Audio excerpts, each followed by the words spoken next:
Hi traders. Welcome to traders club of India. Hope आप सब लोग ठीक हो। तो स्टार्ट करते हैं निफ्टी 50 का मार्केट एनालिसिस कल के लिए। कल है 3 नवंबर। तो कल का हम pivot, neutral point, non trading zone, support and resistance, price action and OI data discuss करते हैं और हमारा कल का सेटअप बनाते हैं। और जहाँ पे ट्रेडिंग अपॉर्चुनिटी मिलती है वो लेवल सारे मार्क करते हैं और वैसे अकॉर्डिंगली ट्रेड करते हैं। निफ्टी 50 ने आज 90 पॉइंट्स की हाई लगाई। गैप अप होने के बाद और ये 50 पॉइंट्स ऊपर गई, लेकिन बाद में रिजेक्शन मिला हमको। 19,200 से रिजेक्शन मिला और 50 पॉइंट नीचे आई और हम लोगों ने एट द एंड जाके 144 पॉइंट पॉजिटिव में क्लोजिंग मिली। ठीक है, 50 पॉइंट नीचे गिर गई डे हाई से। तो अच्छा खासा हमें एक आज का मूव देखने मिला पॉजिटिव। अभी हम हमारा इंटर कल के लिए इस वीडियो को पूरा देखना, बीच में स्किप मत करना, नहीं तो सिर्फ आप रेंज लेके जाओगे, आपको ठीक से एंट्री एग्जिट पता, price action support resistance entry कहाँ लेनी है, कैसे गैप अप गैप डाउन नहीं पता होगा तो आपको नुकसान हो सकता है। वैसे कोई टिप या कोई एडवाइजरी कॉल नहीं है, ये प्योर एजुकेशन और लर्निंग पर्पज के लिए वीडियो, तो आप इसको एजुकेशन पर्पज के हिसाब से देखना। एनीवेज, तो सेटअप डिस्कस करते हैं कल का। ये हमारा कल का न्यूट्रल पॉइंट निकल के आ रहा है। ये ascending narrow range neutral point है। ठीक है, और ये था हमारा आज का था 2 नवंबर का था ये। और ये बन रहा है 3 नवंबर का और प्राइस इसके ऊपर है, तो हमने अच्छी खासी एक इंट्राडे में रैली लगाई है। अब ये कितना सस्टेन कर पाती है वो हमें लेवल टू लेवल पता लगेगा, कल सेटअप बनेगा तब। तो ये जो इसकी वैल्यू है नॉन ट्रेडिंग जोन की, न्यूट्रल पॉइंट की, 19,120 से लेके 19,129 की। ठीक है, और ये नैरो है, तो मोस्ट प्रोबेबली कल हमें एक अपर साइड में एक अच्छी खासी मूव देखने मिल सकती है, या हमें एक नीचे साइड की एक अच्छी खासी रैली देखने मिल सकती है। अभी हम डिस्कस करते हैं हमारा रेजिस्टेंस लेवल। ये रेजिस्टेंस 1, इसके अंदर इंक्लूडेड प्रीवियस डे हाई। ये नॉन ट्रेडिंग जोन है और ये पूरे नॉन ट्रेडिंग जोन की वैल्यू है 19,175 से लेके 19,192। Resistance 2, non trading zone. ये नॉन ट्रेडिंग जोन की वैल्यू है 19,223 से लेके 19,238। Resistance 3, non trading zone. ये नॉन ट्रेडिंग जोन की वैल्यू है 19,274 से लेके 19,292। आखिरी रेजिस्टेंस नंबर 4, ये नॉन ट्रेडिंग जोन है और ये नॉन ट्रेडिंग जोन की वैल्यू है 19,327 से लेके 19,343। अभी डिस्कस करते हैं सपोर्ट। ये सपोर्ट 1, इसके अंदर इंक्लूडेड है प्रीवियस डे लो है और ये नॉन ट्रेडिंग जोन है और ये पूरे नॉन ट्रेडिंग जोन की वैल्यू है 19,065 से लेके 19,086। Support 2, non trading zone. ये नॉन ट्रेडिंग जोन की वैल्यू है 19,013 से लेके 19,029। Support 3, non trading zone. ये नॉन ट्रेडिंग जोन की वैल्यू है 18,958 से लेके 18,976। आखिरी resistance support 4, non trading zone.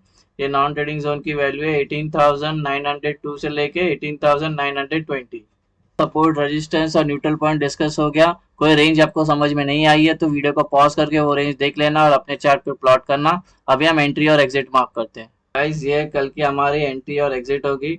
Range के अपर साइड, रेंज मार्क होने के बाद रेंज के अपर साइड में ऐसे ग्रीन एरोज मार्क करना और रेंज के लोअर साइड में ऐसे रेड एरोज मार्क करना, जिससे आपको एंट्री एग्जिट समझने में आसानी होगी। ग्रीन का मतलब है हमें बाय करना है, लॉन्ग होना है। रेड का मतलब हमें शॉर्ट करना है, सेल करना है। यहाँ तक सिंपल है।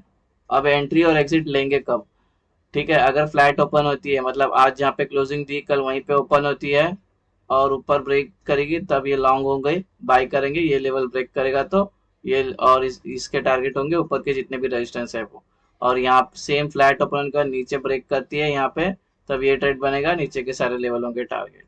अगर ये ओपन होने के बाद, ये नॉन ट्रेडिंग जोन के बाद यहाँ पे वक्त बिताने के बाद ये ऊपर नहीं जाके नीचे ब्रेक करते हैं, तब नीचे का भी ट्रेड लेंगे और ये सारे लेवल होंगे टारगेट। सेम यहाँ पे भी, यहाँ पर होने के बाद ये अंदर आने के बाद टाइम स्पेंड करके 15 मिनट या 15 मिनट के ऊपर, और ये ऊपर के साइड ब्रेक किए तो ये ट्रेड ले सकते हैं, ये सारे लेवल होंगे टारगेट।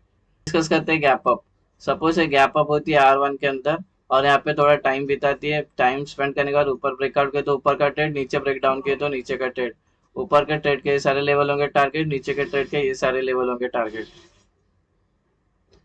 अगर ये गैप अप होने के बाद यहाँ पे वक्त बिता नहीं पाती है, बड़ी एक कैंडल बनाने के बाद नीचे गिरना स्टार्ट करती है, बड़ी बड़ी कैंडल बना के ऊपर जाती है, तो ऐसे में हवा में ट्रेड नहीं लेना है, हमें कोई तो नॉन ट्रेडिंग जोन पे प्राइस को आने देना है और प्राइस बनने देना है। एग्जांपल के लिए गैप अप होती है और बड़ी बड़ी कैंडल बन के गिर जाती है, गिरने के बाद अगर ये नॉन ट्रेडिंग जोन पे टाइम बिताती है 15 मिनट्स या मोर देन 15 मिनट्स, और उसके बाद अगर ऊपर ब्रेकआउट करती है तो ऊपर का ट्रेड लेंगे, नीचे ब्रेक डाउन किया तो नीचे का ट्रेड लेंगे। अभी डिस्कस करते हैं गैप डाउन। सपोज ये गैप डाउन होती है S1 के अंदर, देखो बीच में हो गई ना, तो भी हमें नॉन ट्रेडिंग जोन के अंदर आने देना प्राइस, ठीक है। कहीं पे भी, यहाँ पे भी होगी तो यहाँ पे आने देना है या तो यहाँ पे आने देना प्राइस को, इधर बीच में ट्रेड लेना ही नहीं है हमें, ठीक है।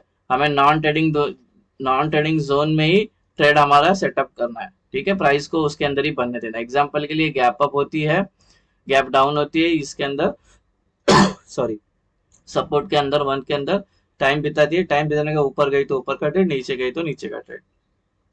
अगर ये गैप डाउन होने के बाद यहाँ पे वक्त नहीं बिता पाती है, बड़ी बड़ी कैंडल बन के ऊपर जाती है, बड़ी बड़ी कैंडल बन के नीचे आती है, तो ऐसे में हमें ट्रेड नहीं लेना, हमें रुकना है, प्राइस एक्शन को फॉर्म होने देना है, कोई नॉन ट्रेडिंग जोन पे प्राइस को आने देना। एग्जांपल ये गैप डाउन हुई और ये बड़ी बड़ी कैंडल बन के ऊपर आई, ऊपर आने का यहाँ टाइम स्पेंड करती है 15 मिनट्स या मोर देन 15 मिनट्स, ठीक है। उसके बाद अगर ऊपर ब्रेक करके तो ऊपर का ट्रेड, नीचे ब्रेक डाउन किया तो नीचे का ट्रेड। ऊपर के ट्रेड के सारे लेवल होंगे टारगेट, नीचे के ट्रेड के लिए नीचे के सारे सपोर्ट होंगे टारगेट। हाँ गाइस, आपको एक बात बताता हूँ, जैसे ये गैप डाउन के बाद ऊपर जाने के बाद यहाँ पे टाइम स्पेंड करते हैं 15 मिनट्स या मोर देन 15 मिनट्स। ये वाला में मैंने बैक टेस्ट किया है 15 मिनट कंसल्टेशन का। आप अगर कोई चार्ट पैटर्न जानते हो, कोई कैंडल पैटर्न जानते हो, उसको बैक टेस्ट करके आप चार्ट पैटर्न और कैंडल पैटर्न पे भी एंट्री ले सकते हो। गाइस, ये हो गया हमारा gap up gap down flat open का डिस्कशन हो गया। अभी हम अपना ओपन इंटरेस्ट का डिस्कशन करते हैं। ट्रेडर्स, आज ही निफ्टी 50 का वीकली एक्सपायरी हो गया, तो सारे ओपन इंटरेस्ट के कॉन्ट्रैक्ट सारे एग्जिट हो गए। तो अभी जो कॉल और पुट के अंदर जो ओपन इंटरेस्ट बचे हुए हैं, ठीक है, वो सब सिंगल डिजिट पे है और इतना कुछ उसको देख के कोई व्यू नहीं बना सकते अभी फिलहाल के लिए।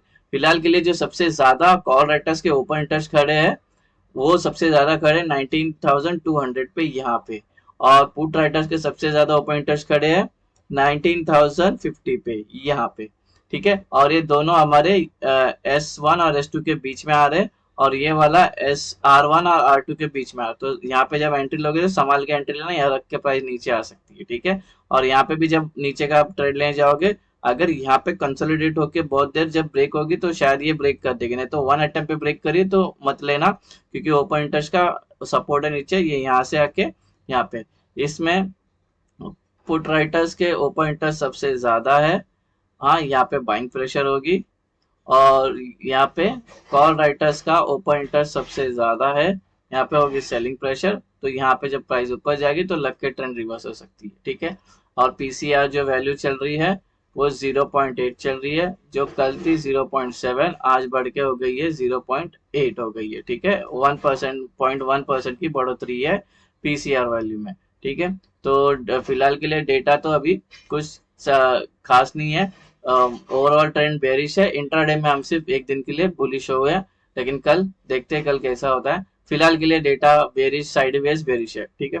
तो ये पीसीआर 0.8 चल रहा है, ये दो हर्डल है हमारे, 19,200 रेजिस्टेंस है, 1950 हमारा सपोर्ट है। तो ये हमारा निफ्टी 50 कल का सेटअप। होप आपको ये सेटअप पसंद आया तो वीडियो को लाइक करना, शेयर करना और ट्रेडर्स कम्युनिटी में फॉरवर्ड करना। मिलते हैं नेक्स्ट वीडियो में, till then thank you very much for watching, have a great day, bye bye.